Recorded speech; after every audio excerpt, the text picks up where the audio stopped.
Do you like it, Jerry? I do, yes. Thank you very much. All right. Lovely. Dennis O'Neill, good morning to you. Good morning, Jerry. How are you? Very good. That was interesting, wasn't it? It was very interesting. Yeah. Yes, all human life is here. There's no doubt about that. And your letter?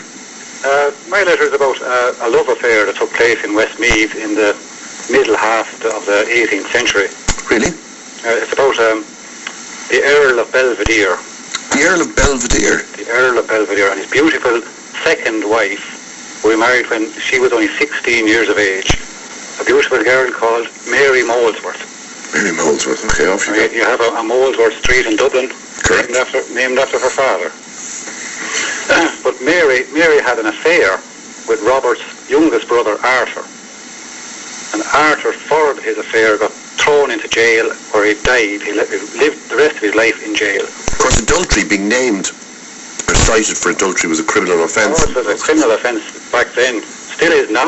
Well, I don't know whether it's criminal now, but it's an offence. Is it? Well, it's offensive, at least. Moral offence. Yeah. Yes. But Arthur, while he sat in his prison cell, never got, we say, the modern chance of one phone call or one letter.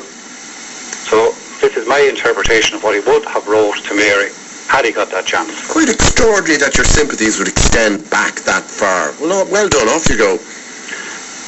Okay, it's Marshallia Debtors Jail, Dublin, 12th of May 1757. My dearest Mary, though we are parted by these cold, grey walls of stone, and I know for us to join is just a dream, but while I am interred in this prison cell, all alone, I will dream of you, my love, till the crows come home. Alas, 'tis but another lonely dream. Laws of king and country deny for us in life a couple to ever be, so this prison is where I will live until I die, and dream of life eternal spent with thee. I often wish this prison would fall stone by stone around me like a crypt. Then let the Lord call me and place me in another woman's womb, so I may live a new life, for life I'm living now is but a dream. Then in that different life I would take you for my bride and live together like a king and queen. But as dawn breaks upon another day, this prison still surrounds me like a mist, a day of endless toil and chore, until at last the day is over. Then, once again, like a dream of that first moment when we kissed. Goodbye, my precious queen. One kiss within this mortal world we share, and as sure as I will dream of that kiss, I am as sure that parted we will remain until we reunite in heaven's care. God speed us both to his glory, so we might meet again. You remain always in my heart, Arthur. I'm knocked out. You obviously felt very strongly about that particular story. Well, it's a local love affair. Yeah. It happened actually on my back door. Really? It's a very well documented love affair that happened between the Earl of Belvedere and his second wife. The Earl being a very wicked man. He, unproven, but in the space of, we say, 20 years, his father, his mother, his first wife, and his grandmother all died under very dubious circumstances. And it's suspected that he was the... Well, he was the number one suspect. And he locked his own brother in prison, and his other brother George, who lived beside him at Lough Ennell, he actually built a wall to block the view from one house to another. That wall stands today as the Jealous Wall. The Jealous Wall. And it's still there for all to see in Belvedere House in Mullingar. Well, thank you for sharing that little piece of local history with us. Thanks, Jerry. I feel we're all the better for knowing that story. Thank you. Good morning. Thank you. Bye.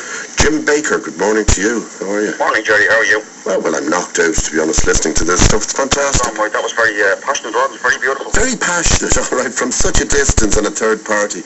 All right, Jim, your letter. Okay, dear letter. Yeah.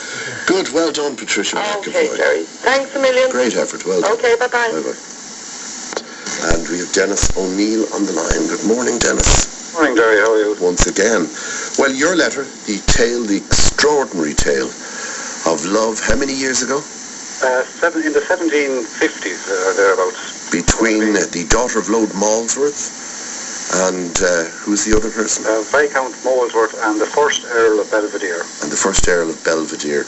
And you obviously have quite a significant interest in this particular time in Irish history, because your story was very informed, your letter was very eloquent, very well written and very passionate. Thank you. You wrote on behalf of the lover of young Viscount Molesworth's daughter, who was eventually put in jail for his efforts and hung, I think, was he?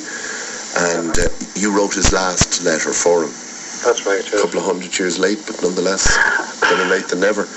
And for your efforts, we've decided that you are today's and indeed the week's final winner, and you win €5,000 worth of shopping vouchers. Thank you very much, Jerry. I don't know what you'll do with them. I don't know when you'll keep them, whether you'll pass them on to a noble cause or whatever. It's your own business. I'd say they're spent already, Jerry. I'd say they might be. If my personal experience is anything to go by. Look, we were very, very impressed. Thank you very much, Jerry. It was a great letter. Thank you. Good morning to you. Good morning, Jerry. Good night. Well, there you have it.